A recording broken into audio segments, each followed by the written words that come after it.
Hi guys, my name is Nisha. I'm an ex-LPS tuber who used to film films with plastic toys and then proceeded to make films as humans, but then decided last minute not to go to film school and then went to fashion school instead. And now I'm here with the BOOKTUBE channel. This is how to become a booktuber this new year. Ridiculous credentials aside, you should take all of my advice with a grain of salt because eventually you'll learn what works for you. This is only what works for me. First, we're gonna talk about equipment. I've linked everything in my Amazon storefront all in one place, so you can go check that out if you want. But let me run through it with you real quick. For my camera, I'm currently using the Sony ZV-1F. I bought this like a couple years ago, so there are newer versions of this camera out already. I would recommend getting the newer version because I've tried to purchase lens to attach to this current one, but I have to buy like an adapter, so it's kind of like an extra piece that you have to buy. So I would recommend getting the newer version because I think those are easier to buy lens for. I love cameras, but I'm not that technical with it, so obviously do your research, but I really do love my camera. I would recommend it. Other cameras I've used are like the Sony camera. I wouldn't recommend buying any of those like super technical filming cameras because especially if you're doing booktube, sometimes you want to do vlogs and I feel like small compact cameras are really nice and can fit easily into your pocket. I've used 3 big camera brands, so I'm going to tell you my experience with them. All 3 of these have like compact cameras for you to purchase. I've used the Sony, Canon, and Panasonic, and all 3 of them have very different tones. I'm currently using the Sony camera. It has warmer tones. The Canon has whiter tones. This is what I looked like when I was using the Canon, and it really whitewashed me, which I didn't like. And the Panasonic is very vibrant in my opinion, but I used the Panasonic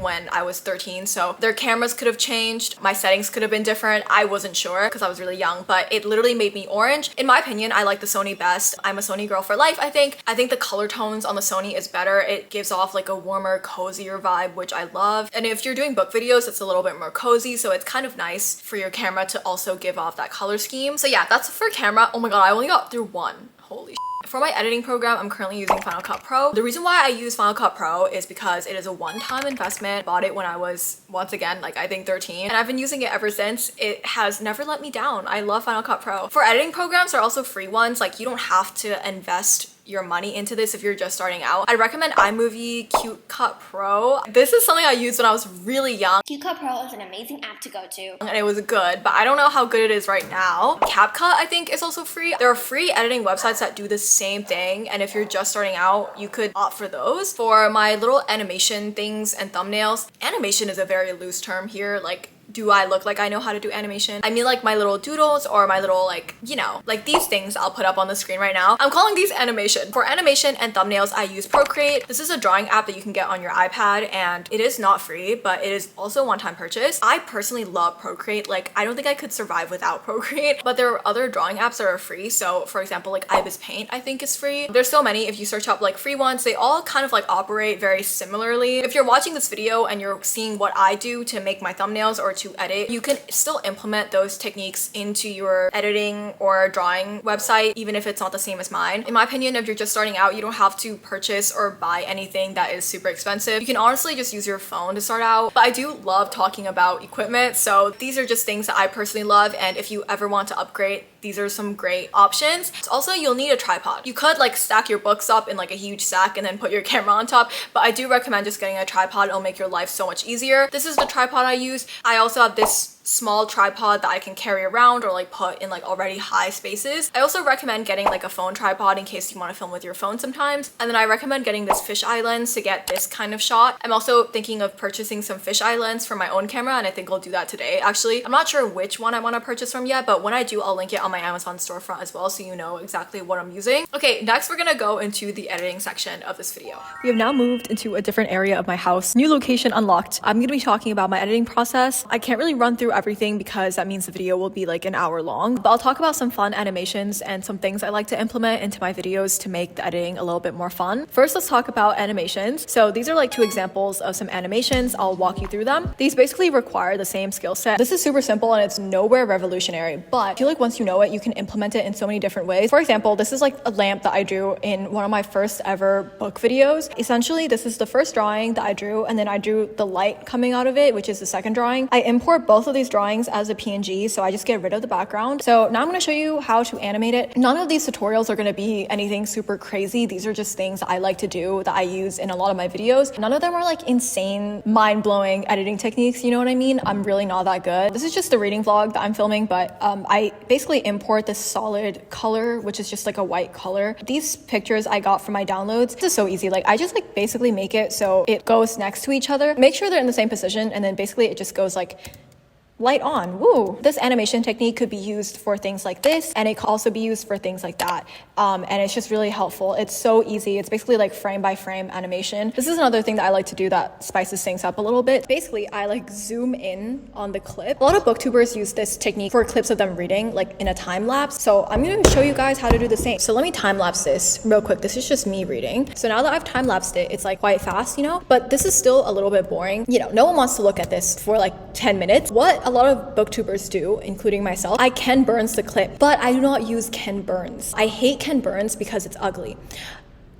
I use Keyer to create my Ken Burns effect. So it's the same effect essentially, but it looks cleaner in my opinion. So if I want my clip to be like this short, I like stretch it out a little bit more. That's important. I don't know if I should call it Keyer or keyframe. When I was doing film, I used to always call it Keyer, but it's probably smarter to call it keyframe. Essentially, keyframe just moves an object, so you can use this for so many different things. Put your cursor at the very start of the video, and then click all of these position things on the transform button, and then move your cursor to the very end of where you want it to stop. These points are basically what you're keyframing, like you're keyframing how your clip moves. So what I do is I just do like a zoom, like literally that's all I do. So once I zoom that, I trim it down to where I end my zoom. No hate to the Ken Burns, I just think that this way is more clean, so I do that every time. So this is also a keyframe. You can see like the picture of Dorian Gray right here being dragged down. Basically what it does is it will move down on itself. Okay, I'm gonna stop talking about keyframes and then move on to something else. Another thing that I love to do is adding the typewriter sound effect. So I basically just add typewriter. It's like an effect that just types, and then I type out my text. This is what I like to do for most of my videos. So like I can do like reading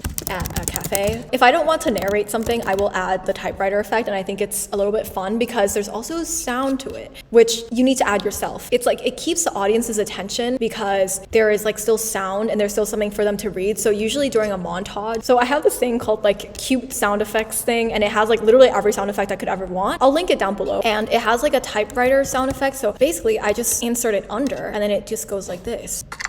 I make sure to stop it exactly when the text stops. I love sound effects. I think sound effects make everything more fun, and like it also draws the audience back into the video if they're kind of dozing off. First book was like a 6-star read for me. Like, so if it's a star, I add like a little ring, and then if it's a book, I add like a pop. Hi everyone, we are now moving on to the thumbnail portion of this video. Your thumbnail is essentially your billboard of marketing. You have to be able to communicate how good your video is through that tiny thumbnail. Your video could literally be the best video ever posted on YouTube, but if your thumbnail sucks, it's gonna be really hard to draw people in. I'm using billboard because I think it's a good representation of like a thumbnail. You kind of have as many seconds as a car driving by a billboard to get the audience's attention. So your thumbnail has to be able to communicate what you're doing in that video. Now, with that being said, I do think that's good advice, but I don't think my thumbnails are really that good. I do have thumbnails I think are like low-key decent, so I'm gonna show you guys how to make those. I make all of my thumbnails on Procreate. This is my favorite thumbnail that I've made so far to date, which was like from like 2 months ago, so you can see how I'm really falling off the grid here. Sorry, I'm probably gonna make self-deprecating jokes the whole video because essentially I am an artist, and what else do artists do except hate their own work? The thing is, making an advice video means that you think you know what you're doing, but I really don't think I know what I'm doing. This is plain friendly advice. I am no Skillshare. The first thing I do is gather screenshots from my video. When I'm filming my video, I like to have my thumbnail in mind, so I would take shots that I think are aesthetic in order to keep them so I can have them for my thumbnail later on. There are some times where I do not think about my thumbnail beforehand and it ends up like this.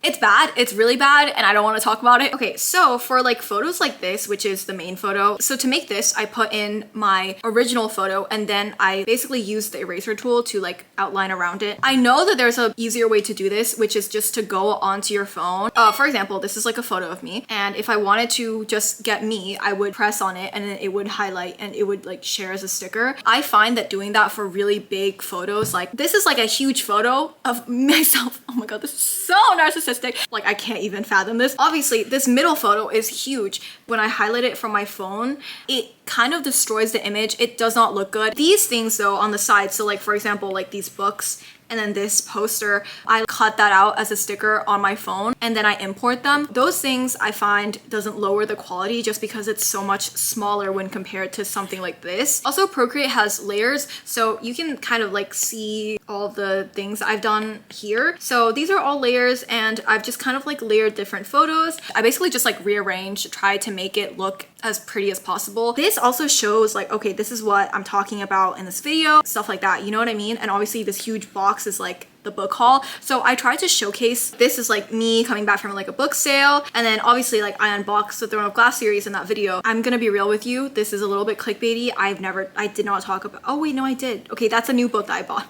I didn't clickbait you. See?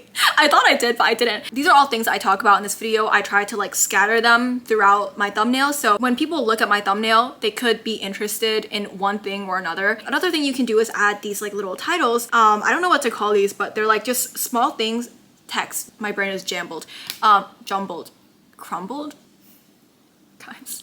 You can add these little texts here so people will know what you're talking about in your video. Another thing that I like to do, this is just to make it aesthetically pleasing. Okay, I just click here onto the brush and then I click Procreate and then I click onto white and then I just like outline this. So it kind of makes it stand out. I also do this for like the small things like the books and things I just want to catch the audience's eye. I add little doodles sometimes. There's so many steps into making a thumbnail and it really, really varies with the photos that you have. I feel like all the photos I had from this video were but I tried my hardest to make it work and this is how it turned out. So really I think the main thing is just to give it time and to play around with the photos that you have. I like adding these little like insert cards. This is like a Polaroid, so I just searched up like Polaroid PNG. Here I added like a little photo booth thing. So once again, I just searched up photo booth PNG. This could be a very long tutorial, especially since I love Procreate, but think of it like a scrapbook. I don't know if this section of the video was confusing. I hope it was helpful. Now we are in the section of growing your BookTube channel. This can work for like so many different communities. I use these techniques when I was doing my gaming videos. So yeah, anyways, let me show you. In my opinion, there are two types of content that you should be making in order to grow your channel. One would be videos that get a lot of searches. My highest viewed BookTube video is reading the Once Upon a Broken Heart trilogy, and that is because the keyword Once Upon a Broken Heart is something that a lot of people search. Another video that got a lot of views is Start the Striker by Anna Huang with me. So putting the Striker and Anna Huang in my title is a keyword that people search a lot, and it's a video that will have a longer lifetime on your channel. So yeah, having like keyword searchable titles is really important. The second type of content that you might want to make if you're in the BookTube space is like reading vlogs or like comfort vlogs. These are videos that are more lifestyle, more vlog type videos, and it will allow your audience to really get to know you. These videos are like my favorite ever to make because I get to read whatever I want. I get to take you on my day. I'll put some examples up on screen, but I will say that these tend to die off because they don't have those like super popular search words and they're kind of like directed for your audience. So I feel like these videos are things to keep your subscribers watching. I'm not like an analytics analyzer, but I do think that like in terms of marketing, this is more directed towards the audience that you already have. And then obviously there are these like keyword search videos where it's kind of like a continuous growth graph, and this will invite new viewers into your channel. So I feel like a good balance is like the perfect amount of both videos. Last but not least, I want to talk about keywords. Sometimes people don't use this and I feel like they're missing out. Basically, when you post a video, not only can you add tags to your YouTube video, but you can also add hashtags. You can add up to 3 main hashtags onto your video, and it's kind of like that keyword push search. I guess that's kind of all the tips I have. If you're hesitant in starting your BookTube channel, you should just definitely do it. I've had so much fun just like talking about books because a lot of my friends don't really read the same books that I read. BookTube is such a sweet community and I love it. It is nothing like Book Talk. Book Talk is a little bit harsh, but BookTube, really nice, you know what I mean? And I hope this video helped. If you have any questions like technical wise or anything else, you can leave them down in the comments below and I'll be sure to answer them. Anyways, I hope you guys enjoyed this video. Give it a like if this helped you out in any way, and subscribe down below if you haven't already. Good luck on your channel. It's a new year and you should definitely just like do all the things that you want to do. You're already one step there because you're watching this video. So thank you so much for watching this video, and I'll see you in a new video next week. Bye.